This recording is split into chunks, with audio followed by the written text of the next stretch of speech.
Savoir raconter une histoire, c'est quelque chose qui vous servira non seulement avec les femmes, mais aussi dans votre vie de tous les jours. Que ce soit en famille, que ce soit avec vos amis, que ce soit au boulot, n'importe où. Savoir bien raconter une histoire, c'est aussi quelque chose qui va contribuer à augmenter votre valeur sociale dans la société. Voilà, si vous avez regardé ma vidéo sur comment bien commencer une soirée et commencer une soirée en confiance, vous verrez que j'accorde beaucoup d'importance à l'énergie que vous allez apporter dans une soirée. J'accorde beaucoup d'importance à la valeur ajoutée que vous allez apporter à un événement auquel vous participez et vraiment faire attention à ne pas se retrouver spectateur ou bien consommateur de ce qui se passe.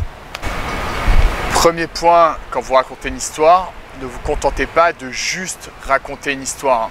C'est important que vous essayiez vraiment de connecter avec votre auditoire. Il y a une image que j'utilise souvent, c'est que vous devez essayer de dessiner une œuvre d'art dans l'esprit des gens auxquels vous parlez. Vous devez essayer d'écrire une chanson dans leur esprit. Deuxième point important, votre intonation. Faites attention à utiliser des mots forts. Quand vous parlez, faites des pauses. C'est ça qui va donner du rythme en fait à votre histoire. C'est ça qui va la rendre palpitante, c'est ça qui va la rendre agréable à l'écoute. Donc troisième point important, si vous sentez que vous n'avez pas d'histoire intéressante et captivante à raconter, il est important que vous commenciez à travailler sur votre capital vécu. Donc votre capital vécu, vous allez vous le construire en sortant de cette fameuse zone de confort dont on parle tout le temps. Donc voilà, donc sortez, voyagez, avec ou sans amis, c'est pas grave. Et c'est comme ça qu'il vous arrivera des choses, des histoires à raconter. Des histoires que vous aurez envie de raconter et que les gens auront envie d'entendre. Quatrième point, quand vous racontez une histoire, croyez en vous et surtout croyez en l'histoire que vous racontez. Si vous croyez en votre histoire, c'est quelque chose que les gens autour de vous vont sentir. C'est comme ça que vous allez connecter avec votre audience.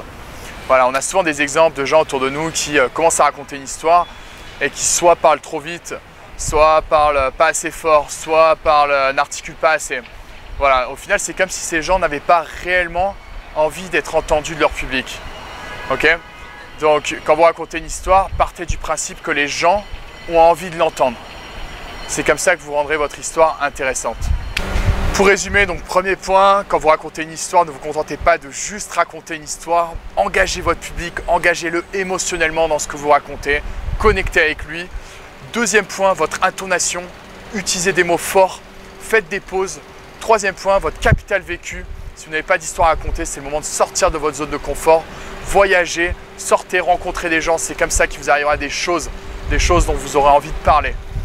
Et enfin, quatrième point, croyez en vous et surtout croyez en l'histoire que vous racontez. Merci.